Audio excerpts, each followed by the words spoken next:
Hello, friends. Revolutions are exciting in theory, fiery speeches, overthrowing the old order, promising a better future. But once the dust settles, someone has to figure out how to actually run the country. And in the case of the Bolsheviks, they were sitting on top of a collapsed economy, a starving population, and a civil war that was draining the last bit of life out of Russia.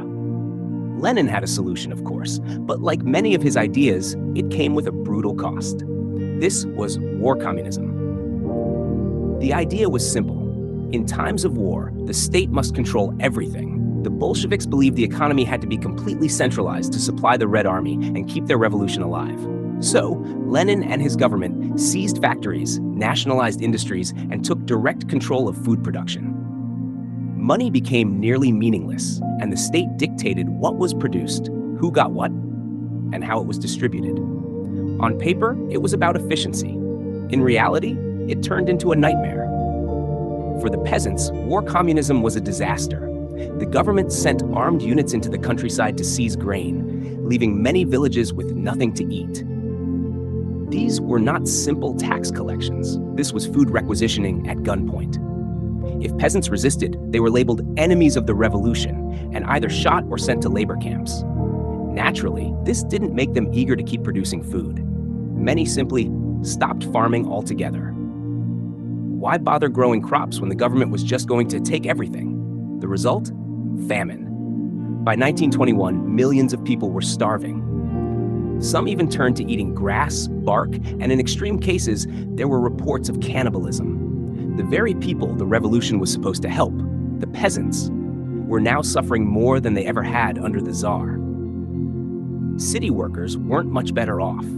Factory production collapsed because there was no incentive to work. With the government controlling everything, wages were pointless, goods were scarce, and corruption was everywhere. People had to resort to black markets just to survive. Some even sold their furniture or clothes just to get a loaf of bread. And those who protested? Well, Lenin had a response for them too. It didn't take long before discontent boiled over. In 1921, the Kronstadt sailors, who had once been some of the biggest supporters of the Bolsheviks, rose up against Lenin. Their demand? Real Soviet democracy, not the dictatorship that the Bolsheviks had created. Lenin's response? He crushed them. The Red Army stormed Kronstadt, executing thousands of sailors who had fought for the revolution just a few years earlier. The failure of war communism became too obvious to ignore. By the end of the Civil War, even Lenin admitted it wasn't working. Russia was in ruins, and if the Bolsheviks didn't do something fast, they might lose their grip on power. But while Lenin was willing to make economic changes, there was one thing he wasn't willing to compromise on: political opposition. If people didn't agree with Bolshevik rule, they would be dealt with. And that led to one of the most brutal periods in Soviet history, the Red Terror. That's what we'll discuss next.